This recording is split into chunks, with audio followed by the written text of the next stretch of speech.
Good evening. Reduced speed limits and more signs for truck drivers could be on the way after a semi-trailer rolled and shut the Clem 7 and inner city bypass for most of the day. It's the second rollover in 6 months on a main ramp. Let's go live now to Renee Henry. Renee, is the traffic moving again?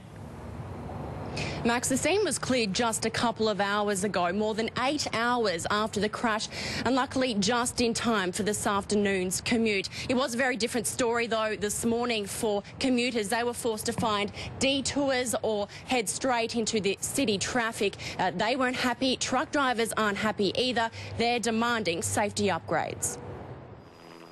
The semi-trailer filled with scrap metal toppled and skidded for metres about 6:30 a.m. The driver lucky to escape with minor injuries. Confusion of the exit, not realising that the bend's coming up sharp, and not probably real certain whether he's on the right exit or on-ramp. All access to the Clem 7 and inner city bypass from Lutwich Road and Bowen Bridge Road was shut down. A nightmare for morning commuters and a case of deja vu. A tomato truck rolled in almost the same spot in July last year, causing delays for more than 10 hours. I think they need better warning signs, flashing signs, maybe reduce speed limits from what they are. If they're 40, they should be 30.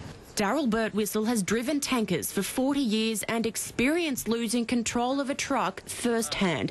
He says what's been dubbed Spaghetti Junction is too hazardous for truckies. Look, if they're going to spend that sort of money on those roads, let's do it properly and let's get proper signs in place so that people don't get killed. There is a restriction on dangerous vehicles entering the Clem 7. The engineering assessment for structural damage took hours, inconvenience the truck drivers union doesn't want to cause. For heavy vehicles, you know, whether they're trucks or people towing caravans or anything like that, there should be those flashing lights to make people sort of slow down. We'll have a look at that crash to see if there are lessons that can be learnt from it.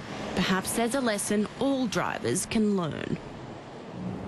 Now, Max, both the City Council as well as the Transport Minister will be waiting on feedback from engineers as well as police into exactly what caused this crash and whether improvements can be made. Max? OK, thanks to Renee Henry reporting.